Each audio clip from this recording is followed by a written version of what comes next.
All right. Good morning, everybody. This is the Morning Ramble. All right. Well, we got a pretty good show for you today. Pretty normal. You know, everything's normal here.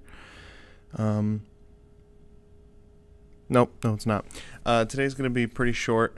As you can tell, somebody's missing. And I'm here. So it's Matt.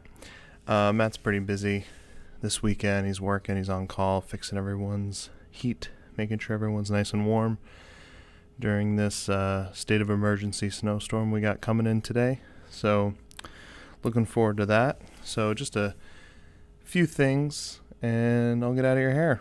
But first, a word from our sponsors.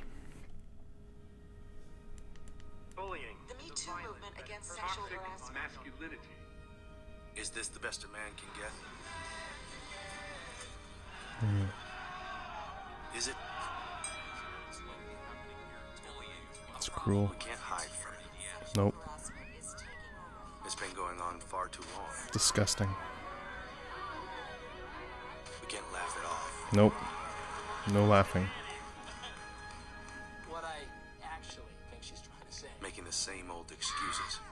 Boys will be boys. Mm-hmm. Boys will be boys. But something finally changed. Allegations regarding sexual assault and sexual harassment. And there will be no going back. Because we believe in the best in men. Men Yep. need to hold other men. That's a beast right there. Come on. To say the right thing. To Gross. act the right way. Bro, not cool. Not cool. Some already are. In ways big Yo, men, we're acting like bullshit. and small. I am strong. But some is not enough. Mm-hmm. That's not how we treat each other, okay? Only a handful of guys Because the boys do this kind of watching stuff. today Yep, will be the men of tomorrow. that's true. Kids do go older. Boys become men. That's right. All right, that was pretty motivational, I think. If you don't think so, you're a bigot. And, you know, going back, don't you hate it when a woman explains something and then you have to, like, reiterate it because they didn't really do it very well? I couldn't keep that with a straight face. All right, so I'm not going to go into details of what you've been reading online because you've probably read it all, both arguments for this. You know, one side says it's positive, you know, what's wrong with telling a guy to act better?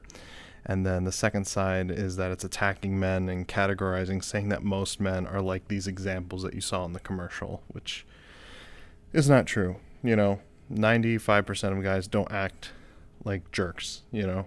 And some of the stuff in that video wasn't even that bad. Like two kids just rolling around in the grass. Like, what's the big deal of that? But I just want to point out two things, and then we're moving on to the second thing. So, 2 points. There's the best thing about that commercial was Terry Crews was in it. Hands down. The worst thing about that commercial was that every guy that was barbecuing was using charcoal. And everyone knows you need to use propane. So, that was disgusting. But other than that, I had no problem with it. All right. So, it is time to go on to the main thing I'm talking about, Candidate Watch. We got a lot of people on this pick right here. We're going to take them all off because only one of them so far is announced, and we have a new photo of the current people running. So let's figure out who these nobodies are. All right, going down the line here. So Julian Castro, Democrat. So he announced on January 12th. I think he was Obama's former housing development secretary. So he announced on the 12th that he's running. See how that does. I'm not going to go into any one of these because really there's not much about them. They've each kind of only had one role in government somewhere along the line, and there's not much to say about them. So until we start seeing more about their policies, it's going to be pretty bland. Let's see here. Next one down the line, John Delaney, from a former U.S. representative from Maryland. He filed to run for president on August 10th, 2017. That was a little early, a little premature. Don't think he's got much going on. And he's not going to win. Okay. Tulsi Gabbard, she's a U.S. representative from Hawaii. I remember this on January 11th. She announced. She, I think, I think her and then the next one here are probably going to be a little bit more of the not front runners, but more of the mainstream ones you're going to hear about in the next couple months. Kirsten Gillibrand, Democrat, U.S. Senator from New York. I know her. She announced on the 15th, I think, on The Late Show with Colbert. So I think she's putting a lot of focus on different policies regarding children and families and women and stuff like that. So we'll see what she has to say. Richard Ojeda, I guess that's how you pronounce that name. He's a state senator from West Virginia, and he filed to run for president November 11th. And I thought it was funny when I looked him up because he's a 24-year vet, so that's cool. But he announced to run for president after he lost his local House of Representatives. He was running for the House of Representatives for federal, and he lost. He's a state senator, so I guess he thinks he can do better. And then obviously Elizabeth Warren, which we talked about 2 weeks ago, she announced on December 31st. So those are our current challengers.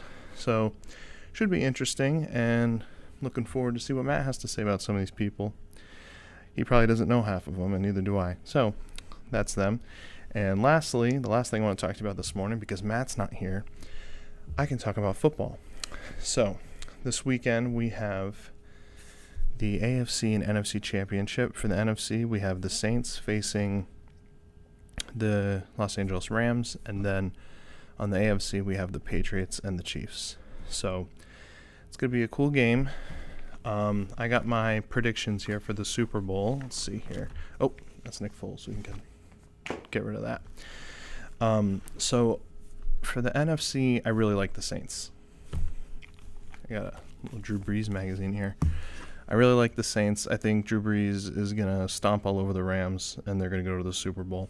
So I think for the NFC, we're going to have Drew Brees and the Saints rolling in. I don't see the Los Angeles defense stopping that offense with Mike Thomas, Mark Ingram, Kamara. They're really, really good. So that's going to be interesting. For the AFC, that's the morning game or afternoon game, like the 3 o'clock one. If it was any other team against the Kansas City Chiefs right now, because they're on fire, I would say the Chiefs are the favorite. But if you are counting the Patriots out in the postseason, you're just stupid, because they win all the time. They're always there, constantly. Tom Brady is always there. So I think it's going to be a shootout again. I think early in the year, the Patriots won 43-40 around like week 4 against the Chiefs. So it was a shootout. Their defenses played really well last week, but I just think they were coached well. Their defenses are not as great as they seemed from last week against the Colts. But so I think it's going to be between the Chiefs and the Patriots. That's a really hard game to call. I really don't have a favorite for them too, but I am going to say the Chiefs, Patrick Mahomes, are going to go to the Super Bowl. So we're going to have a Breeze, Patrick Mahomes Super Bowl, and I think the Saints are going to win it all. And I hope they do, because Drew Brees deserves it. So, all right. That's all I have for you, because most of you tuned out because Matt's not here. So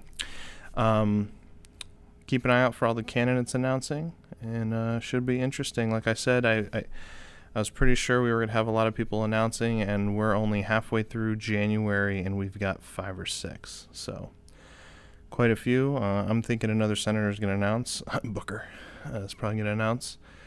And all right, I will see you guys next week with Matt.